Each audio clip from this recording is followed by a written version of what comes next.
Donald Trump America के राष्ट्रपति बने हैं। इनकी जीत के पीछे अमेरिकी मुसलमानों का बड़ा हाथ माना जा रहा है। कई एक्सपर्ट्स का कहना है कि ट्रंप को जितने गोरे अमेरिकियों के वोट मिले हैं, उतने ही मुसलमानों की भी। इसके पीछे सबसे बड़ी वजह है इजराइल फिलिस्तीन युद्ध। ट्रंप ने वादा किया है कि वो मिडिल ईस्ट में शांति लाएंगे और युद्ध रुकवा देंगे। साथ ही उनके कार्यकाल में कोई नया युद्ध नहीं होगा। लेकिन ईरान जो इजराइल के हमलों से लगातार जूझ रहा है और हमला भी कर रहा है, उसे अमेरिकी चुनाव से कोई खास फर्क नहीं पड़ा है और न ही उसे ट्रंप से कोई खासा उम्मीद है जितना अमेरिकी मुसलमानों को है। दरअसल ईरान की पहली महिला प्रवक्ता फातिमा मोहजरानी ने ट्रंप की जीत के बाद उन्हें जमकर सुनाया है, क्योंकि डोनाल्ड ट्रंप का चुनाव जीतना मुस्लिम देश ईरान के लिए काफी भारी साबित हुआ है। जैसे ट्रंप की पार्टी ने वोटों की गिनती में जीत हासिल की, वैसे ही ईरान की करेंसी रियाल अमेरिकी डॉलर के मुकाबले अभी तक के सबसे निचले स्तर पर पहुंच गई है। वर्तमान में डॉलर की कीमत 7,03,000 ईरानी रियाल के बराबर पहुंच गई है, जो देश की अर्थव्यवस्था के लिए बड़ा झटका है। ईरान सरकार के प्रवक्ता फातिमा मोहजरानी ने कहा कि अमेरिका राष्ट्रपति चुनाव का हमसे कोई खास संबंध नहीं है।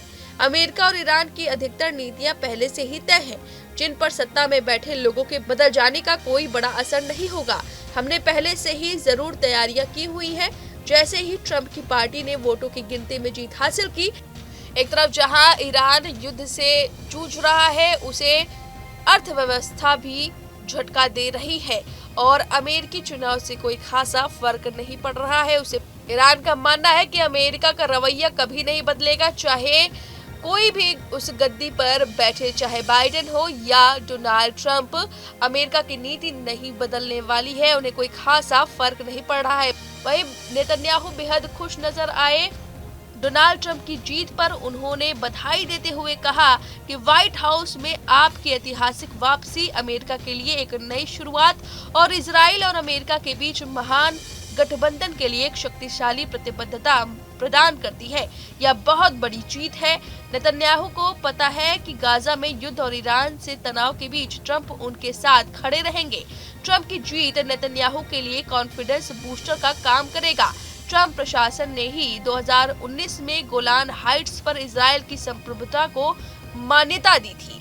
तो इस तरह से ट्रंप सरकार बनने के बाद इजराइल तो खुश है, लेकिन ईरान को झटका लगा है और उसे कोई खास फर्क नहीं पड़ा है।